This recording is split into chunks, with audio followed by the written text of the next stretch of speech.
Alam mo, ang totoo lang, gusto lang rin ninyo mapahaba yung panahon ninyo sa Malacanang.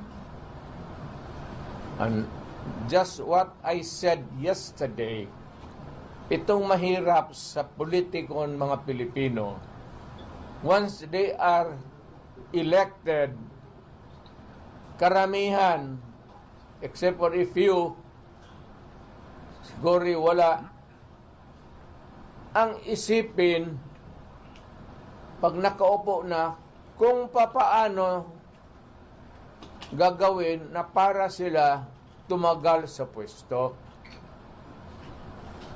Your father and ikaw,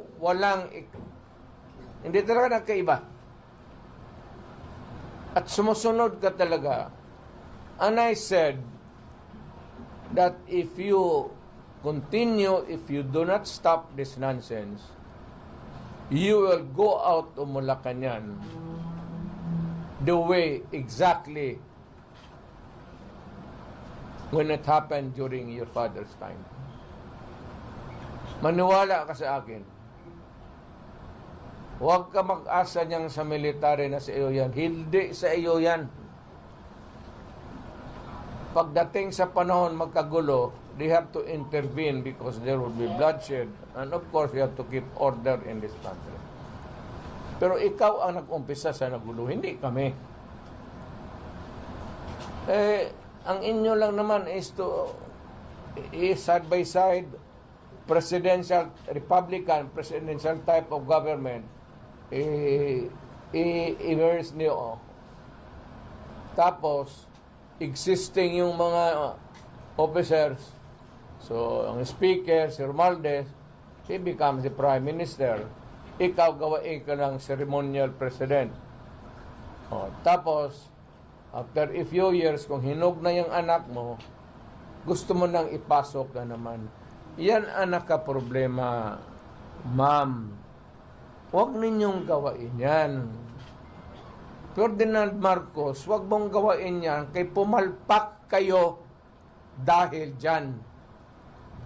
Milagro na lang na binigyan kayo ng pagkakataon ng Panginoong Diyos na maupo lang naman sana ng madaling panahon and to redeem your name. You are not doing anything to redeem your name. You are there, nagkakalat ka, and maybe suffer the same fate. Hindi mo talaga madala. Maniwala ka. Take it from me. Kaibigan tayo. Mr. President, ang amin lang naman sana, sinabi ko naman sa inyo, si Lisa, ikaw, pati si Romualdez. Ang politika ng Pilipinas, kayo lang ba? Did you consult the people? Nag-conduct ba kayo ng public hearing itong mga congressional district? Sound off kung anong gusto ng tao. Wala Basta pagdating noong decided na mayroon ng ampera sa Congress, walang limit yan. Kung magpa-imprinta bukas si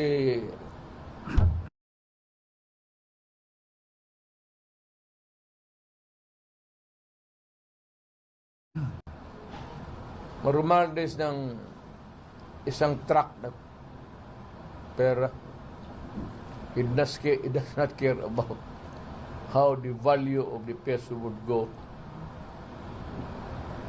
If there's enough reserve to